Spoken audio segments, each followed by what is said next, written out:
లేదు కార్ తీసేటప్పుడే ఒక నిమిషం రాజేష్, కార్ తీసేటప్పుడే బడ్జెట్ ఎక్కువ అవుతుందని తెలిసి వాళ్ళు కార్ కొంటున్నారంటే ఖచ్చితంగా కాదు. రైట్ నౌ వెహికల్ రెవల్యూషన్ చాలా వరకు జరిగింది. ఒక్కొక్క ఫ్యామిలీలో కనీసం 4 ఉంటున్నారు. వాళ్ళు వర్షానికి తడవాలని చెప్పి లేకపోతే ఎండకి ఆ ఎండలో వెళ్ళాలని చెప్పి వాళ్ళు ఎందుకు అనుకుంటారు? సో వాళ్ళ దగ్గర ఉన్న బడ్జెట్ ప్రకారం 10 లక్షల్లోనూ 5 లక్షల నుండి 20 లక్షల వరకు మధ్యతరగతి వాళ్ళు కార్లు కొంటున్నారు ఈఎంఐ ప్రాసెస్ వచ్చాక. బట్ రైట్ నౌ ఇందాకటి నుండి నేను ఏం చెప్తున్నానంటే E20 పెట్రోల్ చాలా కరెక్ట్ డెసిషన్. అది రావాల్సిందే, రేపటి రోజు E100 కూడా రావాల్సిందే. కానీ దానికి తగ్గట్టు ఇంజన్స్ మోడిఫై చేయడానికి టైం ఇవ్వాలి. కేవలం 8 ఏళ్లలో మాత్రమే మనము డైరెక్ట్గా E10 ఇన్ఫ్యాక్ట్ చెప్పాలంటే ఈ 1.5% నుండి E20 పెట్రోల్ని అచీవ్ చేసాం. చాలా ఫాస్ట్గా ఈ రెవల్యూషన్ మనం తీసుకొచ్చేసాం. కానీ సత్తర్ నేను ఒక పాయింట్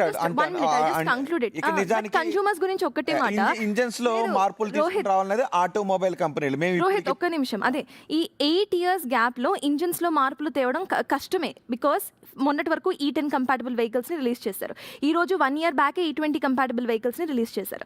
రేపటి రోజు E35 అని అంటున్నారు. సో మళ్ళీ E35 కంపాటబుల్ వెహికల్స్ రిలీజ్ చేసే టైంకి ఈ ఇయర్ 2025 లో ఏదైతే E20 కంపాటబుల్ వెహికల్ రిలీజ్ చేశారో ఆ ఇంజిన్ కి లాస్ అవుతుంది. అంటే ఎవ్రీ 2 years కి ఇంజిన్ మార్పులు జరగాలి అంటే యాజ్ అ కన్స్యూమర్ నేను కొంటున్నప్పుడు నాకు కష్టం కదా, నాకు కష్టం కదా. విత్ దాట్ పంప్ ఫ్యూయల్స్ మార్చాలి. పంప్ ఫ్యూయల్స్ మార్చడానికి ఒకసారి మెకానిక్ నెల్లి అడిగితే డైరెక్ట్ గా 20 నుండి 30 వేలు అవుతుంది. సో ఒక మధ్యతరగతి కుటుంబ సభ్యుడు ఈఎంఐ కట్టుకుంటూ మళ్ళీ పంప్ ఫ్యూయల్ మార్చడానికి 20 నుండి 30 వేలు వెచ్చిస్తాడు. ఇప్పుడు కంట్రీ కోసం కాబట్టి నేను చేస్తా అని ఎప్పుడు ఒక సబ్సిడీ ఇస్తే, సబ్సిడీ ఇవ్వకుండా ఎప్పుడైనా సరే ఒక కొత్త విధానం వచ్చినప్పుడు జియో సిమ్ కార్డ్స్ ఉన్నాయి, ఆ సిమ్ కార్డ్స్ ఎట్లా మార్కెటింగ్ చేశారు, ఫ్రీగా ఇచ్చి మార్కెటింగ్ చేశారు. సేమ్ అట్లానే ఒక సబ్సిడీ ఇచ్చినప్పుడు ఫస్ట్ జనాలను అలవాటు చేయాలి.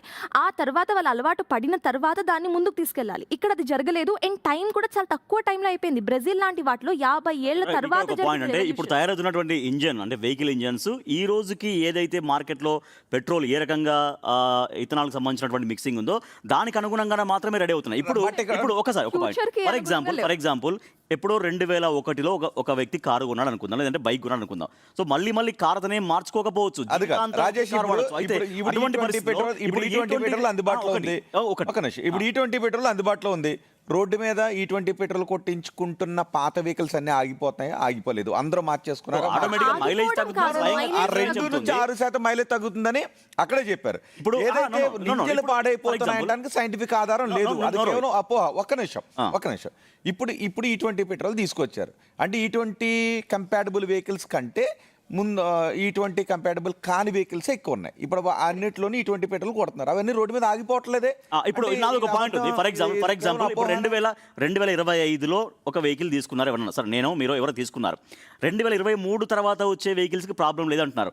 సో ఇప్పుడు E20 వెహికల్ E20 పెట్రోల్లో 2025కి ప్రాబ్లం లేదు. కానీ E20 కాదు E30 వస్తుంది ఒక సంవత్సరం తర్వాత. బట్ అప్పుడు ఏంటి పరిస్థితి? మళ్ళీ వెహికల్ ఇప్పుడు రాబోయే ఒక వ్యక్తి సరే 2 సంవత్సరాలు కార్ మార్చొచ్చు, కొంతమంది జీవితాంతం ఒకే కార్ వాడే వాళ్ళు ఉంటారు. వాళ్ళ పరిస్థితి E30 రూల్స్ ఉన్నాయి మనకి. ఏంటి? 15 ఏళ్లకు మించి కారు వాడకూడదు. లైఫ్ 15 ఏళ్ళు మీన్స్ అదే అనేది జీవిత